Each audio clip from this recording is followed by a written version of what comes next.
Je ne sais pas exprimer votre joie. Vous m'avez déjà emporté dans votre monde à vous.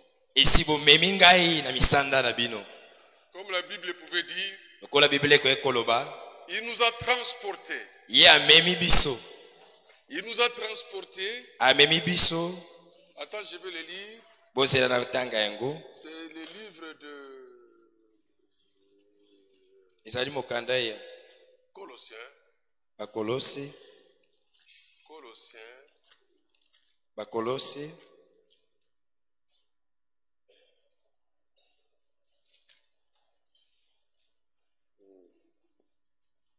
Il nous a transportés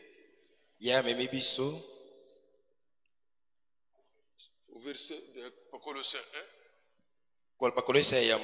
1, verset 12. Il dit, rendez grâce au Père qui vous a rendu capable d'avoir part à l'héritage des saints dans la lumière.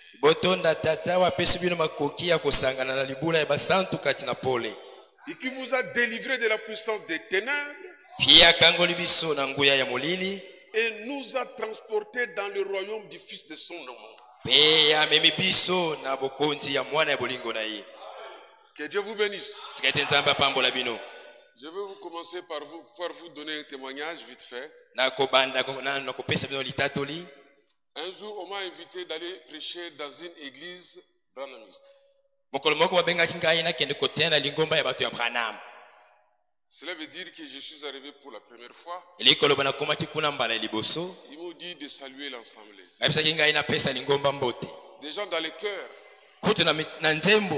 Dans le cœur, dans leur cœur. Vous savez que cet homme-là, c'est l'homme de la Bible et tout. Donc on n'aura rien ici. Alors ils m'ont dit d'aller saluer l'assemblée. J'ai salué l'assemblée. C'était que 2 minutes. L'assemblée s'est soulevée. Alors j'ai arrêté. Je suis allé m'asseoir. Et le président, il vient, il dit, mais attends, quel est ce serviteur? En 3 minutes, il nous a transportés au ciel. Que Dieu vous bénisse. Ce n'était que ça. Pour vous dire que il y a des fois nos frères ici, ils tremblent d'aller prêcher chez les branhamistes. Nos frères, vous avez quelque chose de puissant qui ils manquent. Le véritable soif, la famine, que Dieu a pu dire dans les Écritures comme prophétie. Il y aura un temps de la famine. Frère, vous n'êtes pas dans la famine. Vous n'êtes pas dans la famine. Vous savez quoi? Vous avez la nourriture qu'il faut. Vous comprenez? Cela veut dire qu'il y a des fois lorsqu'on est dans la maison où il y a tout, nous les voyons en France. Comme il y a la nourriture, les enfants ne mangent plus. Hein? Il faudrait que tu donnes ton enfant.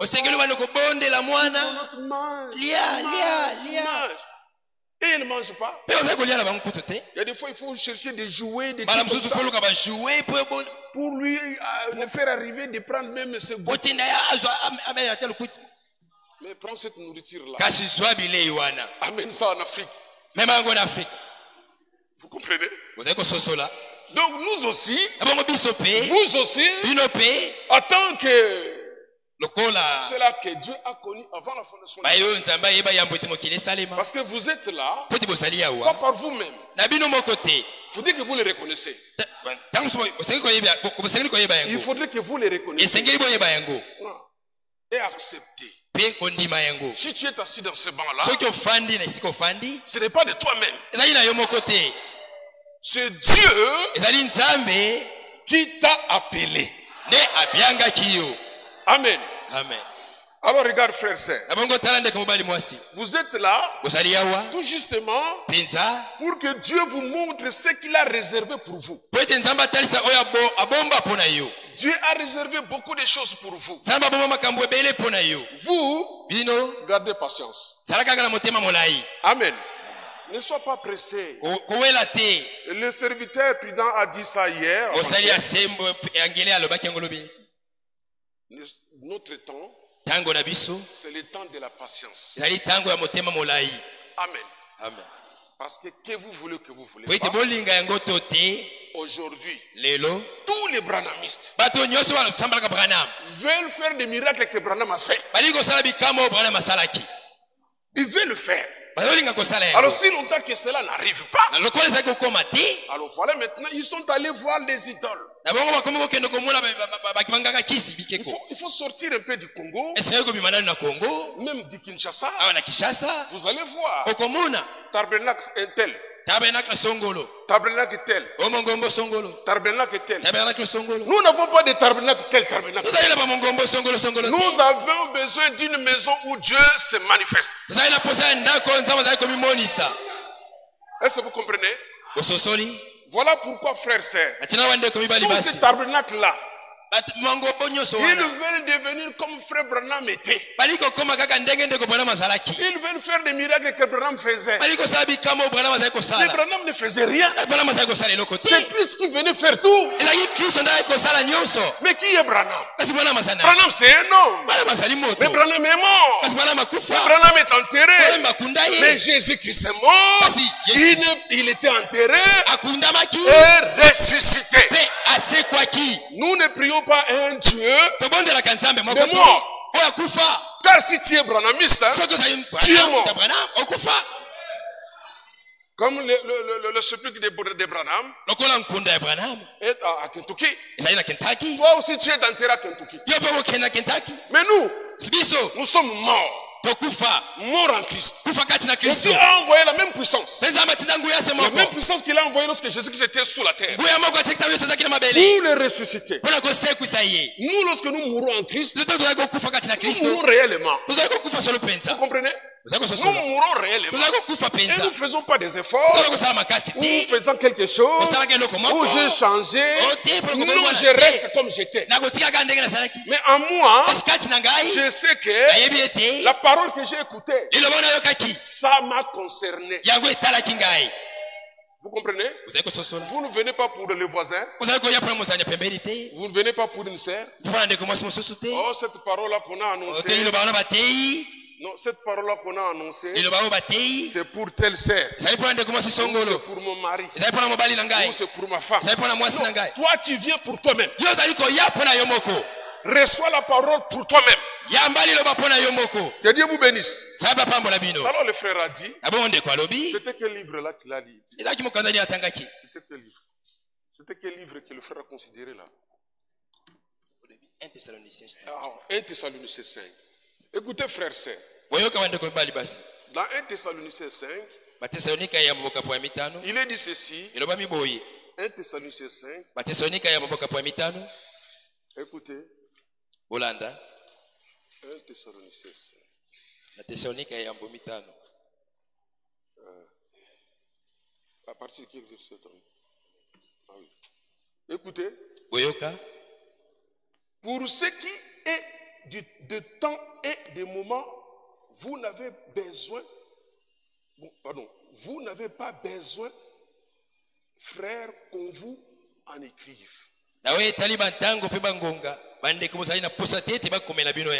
Notre Dieu est le Dieu de temps. Amen. Amen. Attends ton temps. Il fait toutes choses à son temps. Il a dit à Abraham, j'enverrai ta progéniture en esclavage. À la 3e génération. Ils feront 400 ans. Dieu, notre Dieu, parle et agit. À la 400e année, il suscita Moïse. Amen. Amen. Il avait promis ça à Abraham. Comme il a dit, il a fait. Si tu as promis quelque chose, attends. C'est là. La patience est hyper important, frère. C'est que le frère Franck a prêché derrière moi par rapport à la colonne du feu. Ça, ce qui s'est passé, frère Branham n'a rien fait.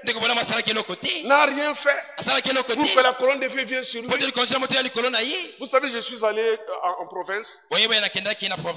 J'ai trouvé un prédicateur, Branhamiste. Il m'a invité chez lui. On a commencé à parler. Il me dit, aujourd'hui, sans miracle, le message est rien. Donc si tu es prédicateur, il faudrait que lorsque tu prêches, les miracles suivent. Moi je lui ai dit, mais Marc 16, voici les miracles qui vous accompagnent. Nous ne cherchons pas des miracles. Les miracles nous sollicitent d'ailleurs. Dis bien. Non, nous sollicitent. Non. Mais les miracles, la Bible dit que voici les miracles qui vous accompagneront. Alors lorsque vous allez dans la profondeur de cela, nous disons, les miracles nous sollicitent. Nous n'avons même pas besoin de miracles. Au ciel, il n'y aura pas de miracles. Amen. Amen. Là où nous allons, on n'aura pas de miracles. Alors déjà ici, ça m'accompagne. Et c'est lui-même le miracle qui va se manifester quand il le veut. Moi, je n'ai pas à dire au miracle. Non, je n'en ai même pas besoin. Parce que j'ai Christ. Cela suffit. Le miracle, c'est quoi? Je suis malade. Et je suis guéri. Après. Lazare. Mais il était mort. C'est venu. Il a ressuscité. Mais Lazare est où? Est-ce que vous voyez? Vous devez avoir l'intelligence. Car la révélation produit l'intelligence. Et l'intelligence produit la compréhension. Je n'ai pas le temps. On n'a que 45 minutes. Je n'ai pas le temps de vous fouiller à gauche à droite.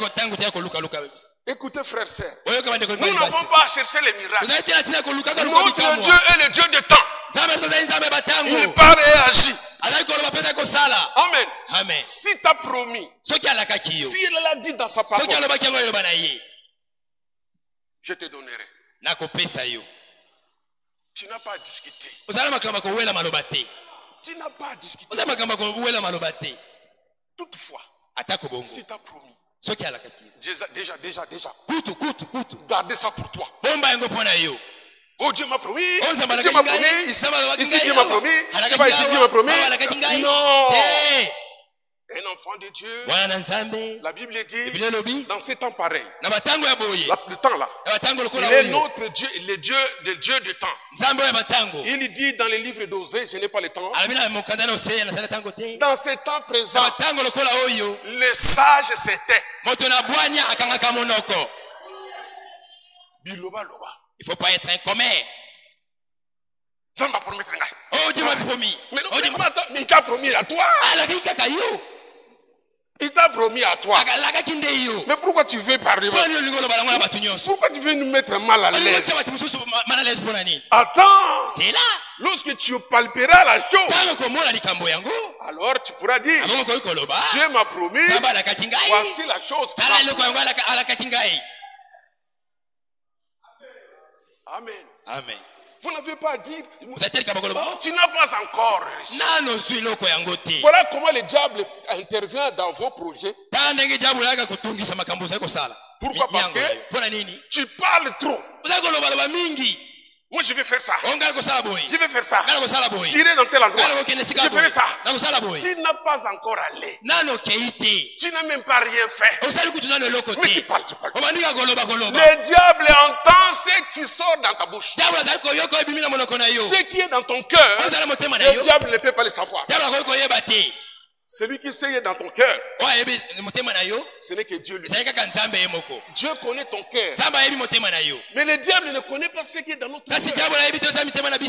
Mais pourquoi tu parles? Tu vends, tu te vends. Tu vends ton projet. Tu vends tout.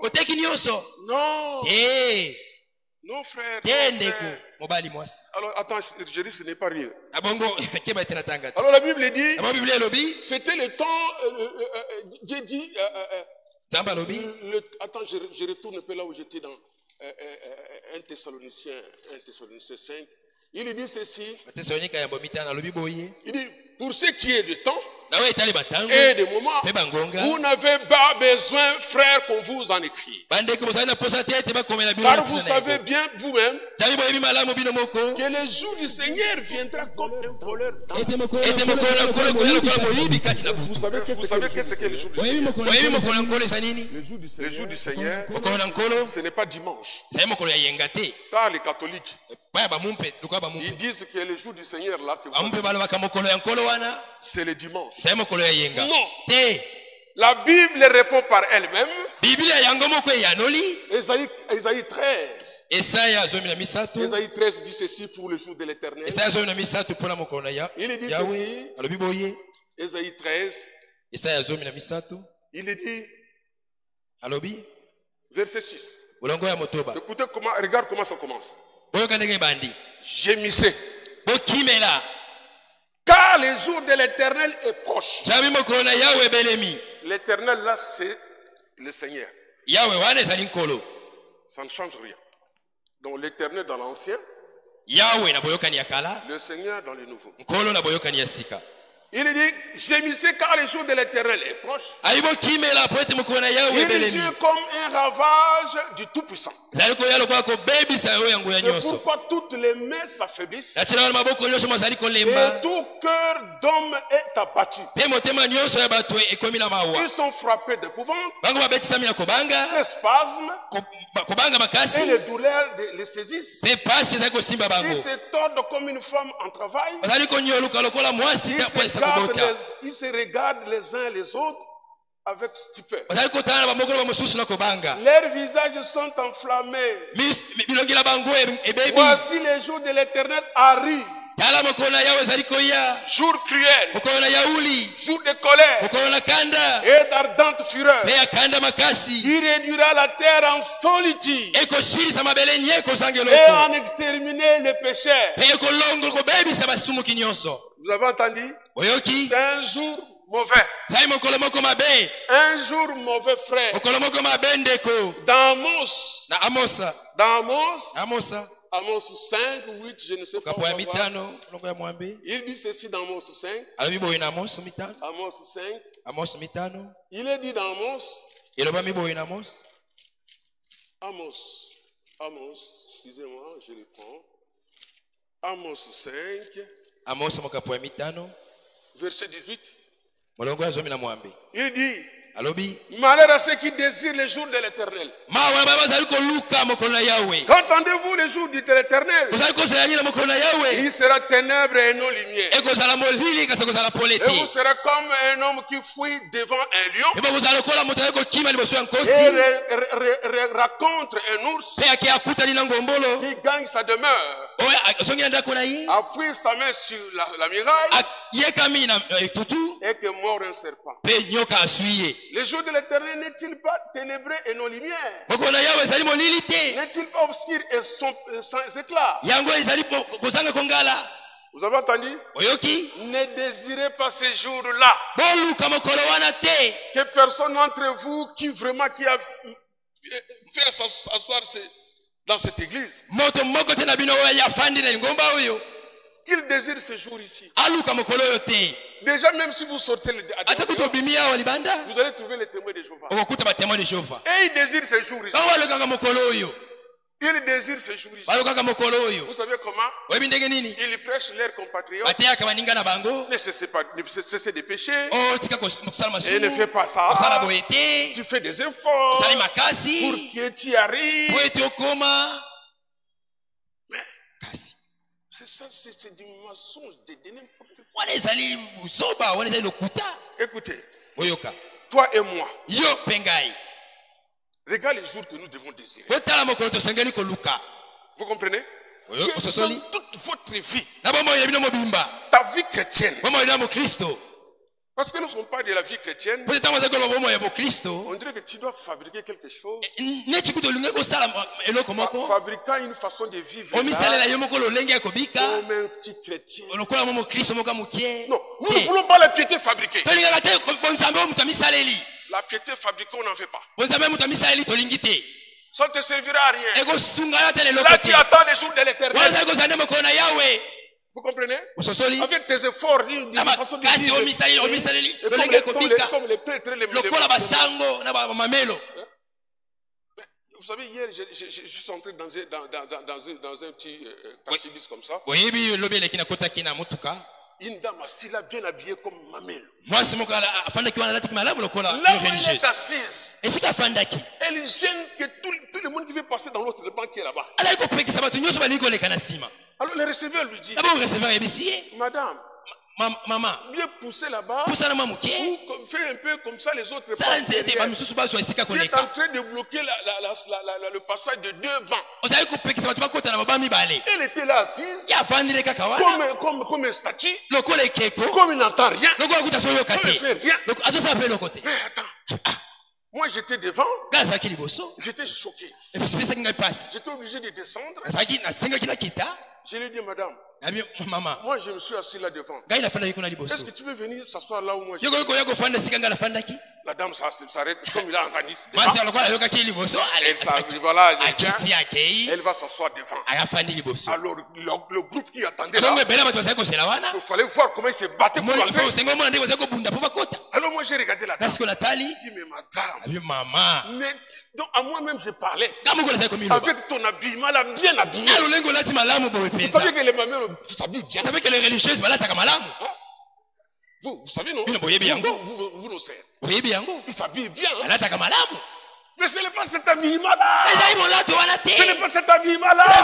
Même ton habillement que tu as là. Ce n'est pas ça. L'habillement que Dieu veut. Peut-être on va la développer. C'est la sanctification. C'est la justification.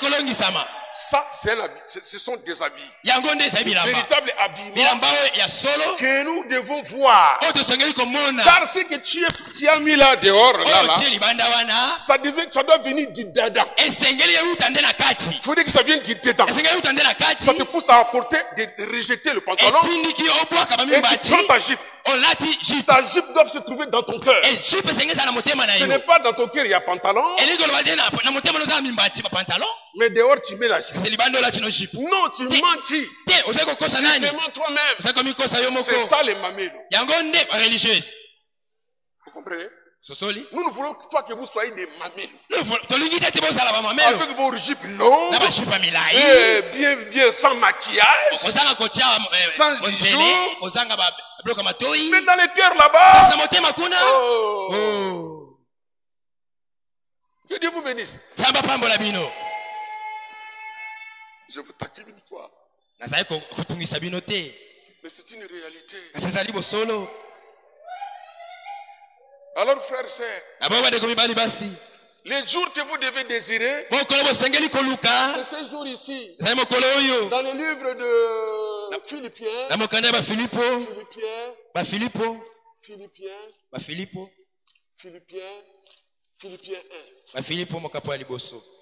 Paul, dans l'âge de Éphèse, il nous a vus.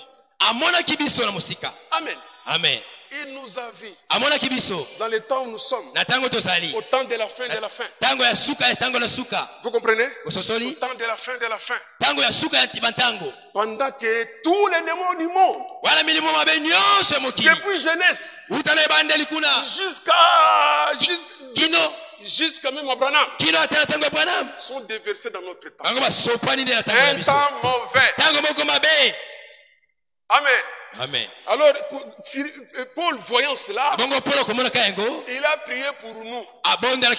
Il dit au verset 9, il dit, et ce que je demande dans mes prières, c'est que votre amour augmente de plus en plus en connaissance et en pleine intelligence. l'intelligence. Écoutez pourquoi. Pour le discernement des choses le meilleur. Afin que vous soyez purs, irréprochables. Et pourquoi? Pour quel jour? Pour le jour de Christ. Amen. Amen. Donc, il faudrait que vous ayez ce discernement-là. Des choses le meilleur. Ça veut dire que toutes choses sont bonnes. Dans la Bible ici, tout est bon. Mais tout n'est pas aussi donné pour toi. Tu ne dois pas les prendre parce que c'est écrit ici.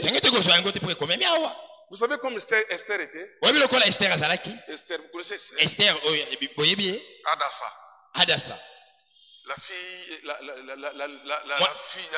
neveu de Mardoché. Lorsque Mardoché écoutait, on cherchait une vierge qui devait remplacer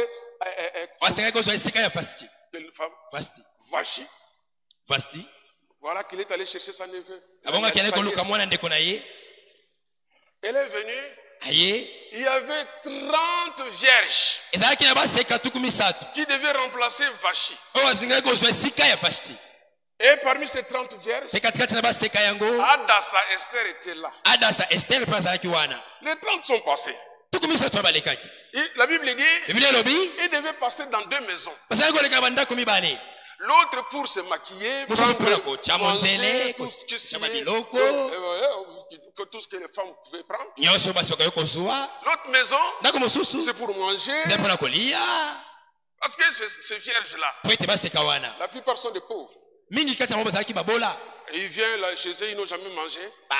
Comme chez les rois. Alors il devait passer par là. Alors donc maintenant lorsque tu passes dans cette maison, on te donne la liberté de prendre ce que tu veux. Tu prends, tu manges, tu bois, tu fais du maquillage. Après ton temps, lorsque ça arrivera, on te fait passer devant les rois. Alors il te regarde. Comment elle est devenue? Pas ça. Parce que beaucoup lorsque vous entrez là-bas, il veut prendre le produit de beauté qui s'était là-bas. Il prend. Il n'a jamais vu ça. Il prend. Dès qu'il sort, avec Naba caché. Avec des cachets. À côté de l'écoute qui toque. Elle est entrée belle, elle en ressort laide. Vous comprenez? Gardez votre teint. Gardez votre beauté. La beauté naturelle. Que Dieu vous bénisse.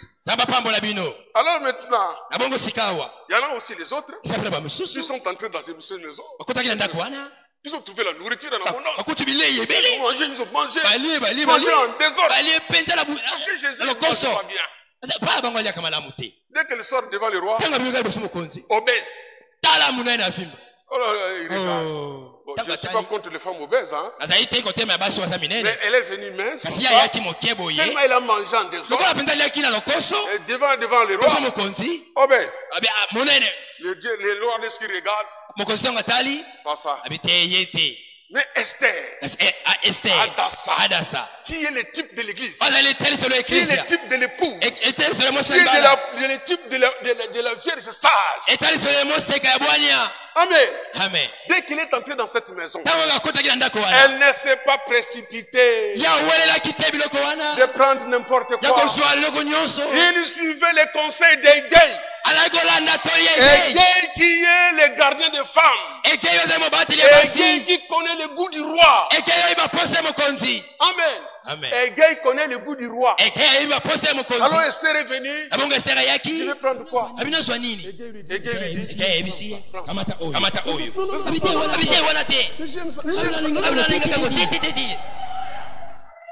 la fille de Dieu est la fille qui écoute.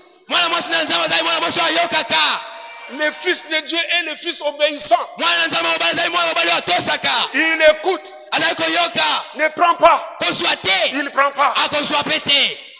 Avance. Elle avance.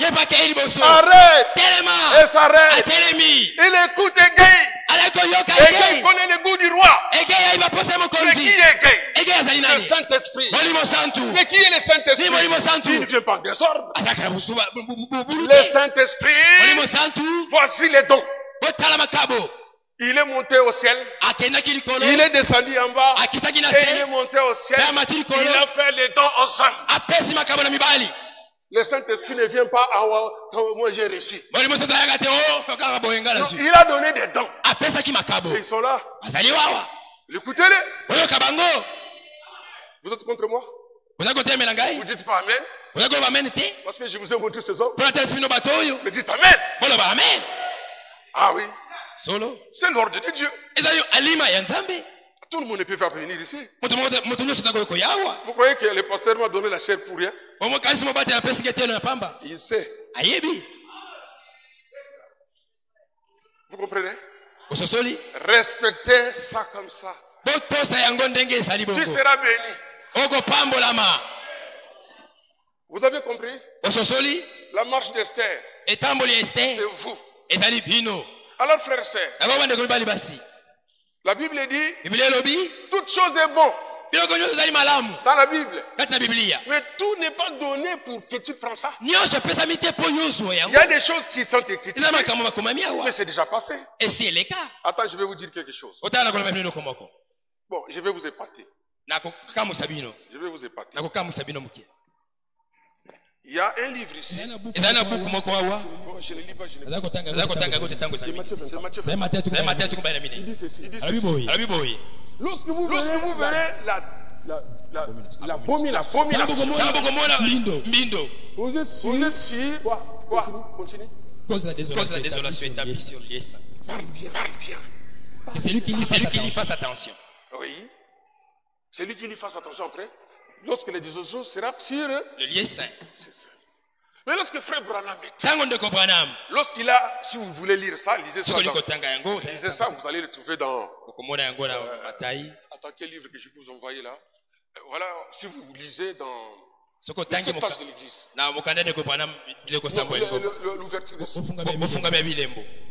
Vous allez voir ce que dans son temps, il a dit ceci. Il y a un mosquée. On appelle mosquée d'Omar. Et ce mosquée-là a été construite sur le lieu saint. Cela veut dire sur le fondement de l'église de Salomon avait construit.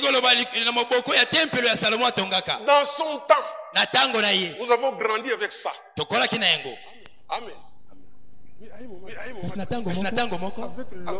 le serviteur privé.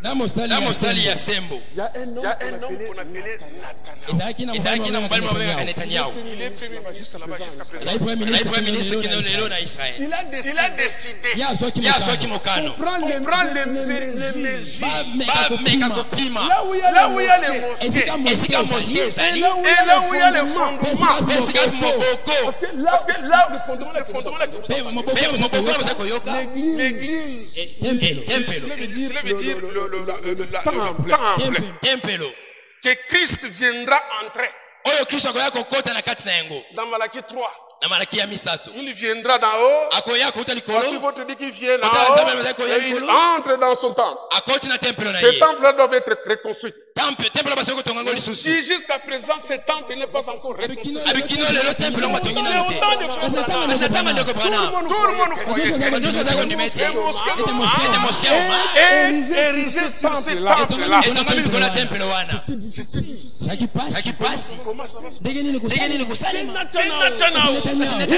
venu avec des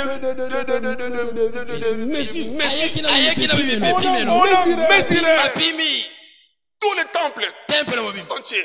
Avec le plan bien là. Ça s'est fait que le mosquée d'Omar est construit 50 mètres plus loin. Vous comprenez? Notre Dieu parle. Notre Dieu agit. La désolation ne peut pas jamais Jamais une pourriture va se mettre sur la chose sainte. Jamais. Est-ce que vous avez compris? Ceux qui ont lu, ceux qui lisent, sans avoir ce que le serviteur prudent parle. Il ira, Branham a dit, le mosquée Omar et sur le temple. Et nous, on a déjà avancé. On sait que le mosquée d'Omar n'est pas construit sur le fondement là. Amen.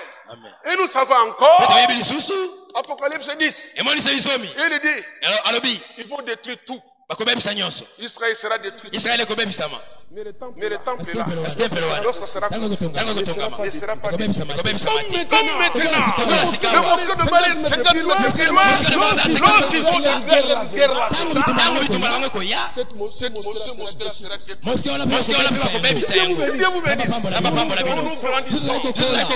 Nous grandissons dans la révélation. Est-ce que vous comprenez? Nous ne lisons pas les brochures pour lire. Dieu nous a fait grâce de lire les brochures et de la mener dans le temps présent. Amen.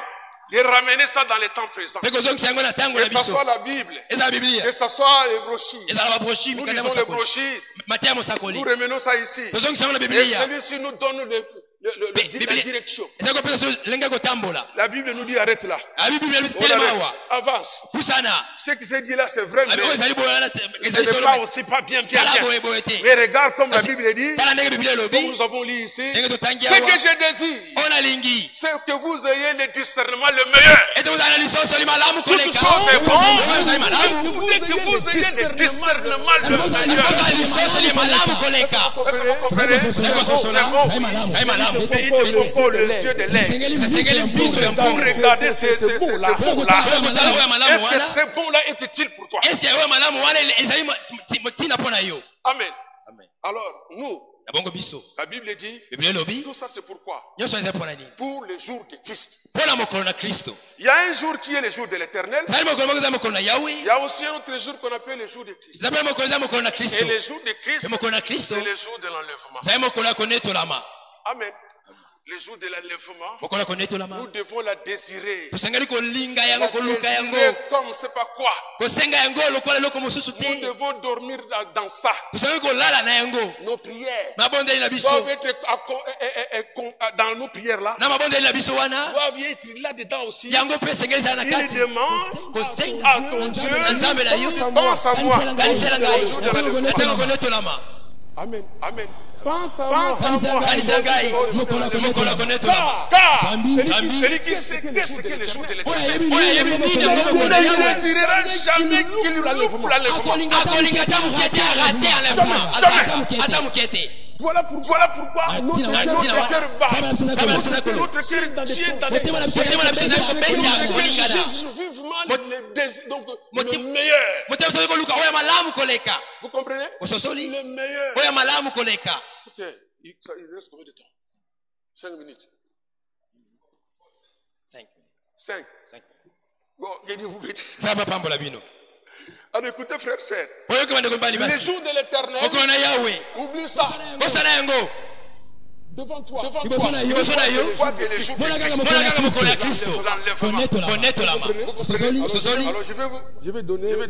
vais lire un livre, peut-être on va l'ouvrir prochainement. Osée 6.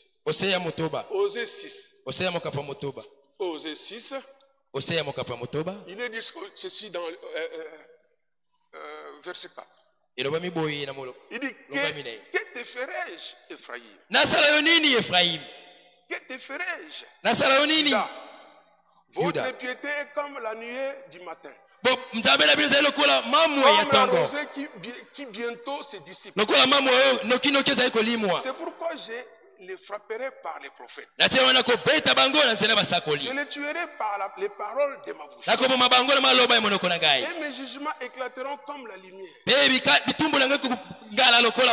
Tout ça pourquoi? Verset 6. Car j'aime la piété et non les sacrifices. Et la connaissance de Dieu, plus que les horoscopes. Amen. Amen. Il aime la piété. La piété. Je ne vante pas ça. J'ai trouvé ça ici. Le frère qui a prêché l'autre fois là, où j'étais, pas celui qui a prêché, mais celui qui a présidé. On dirait qu'il a commencé dans ça. Alors maintenant, il s'est arrêté là parce qu'il y avait un autre prédicateur.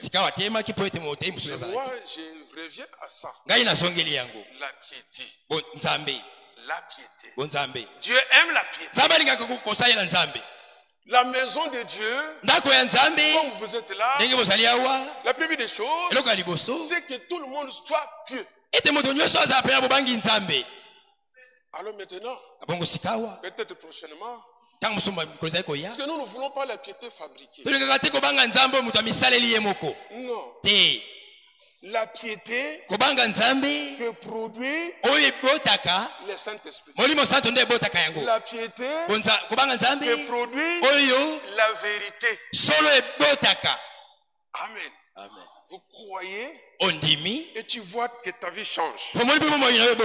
Tu vois de toi-même, tu constates en toi-même, j'ai changé.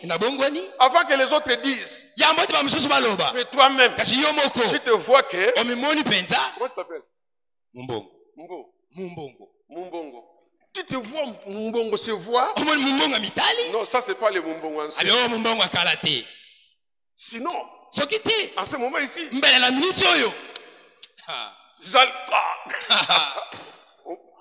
toi-même tu sais d'où tu viens et tu sais que tu n'as plus de force de rentrer là où tu étais. Tu as essayé. Tu as essayé. Tu es allé aussi là-bas. Tu arrives là-bas.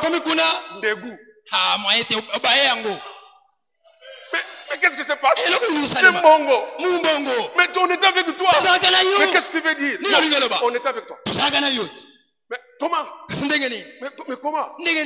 Alors, qu'est-ce que tu veux dire? Nous te connaissons.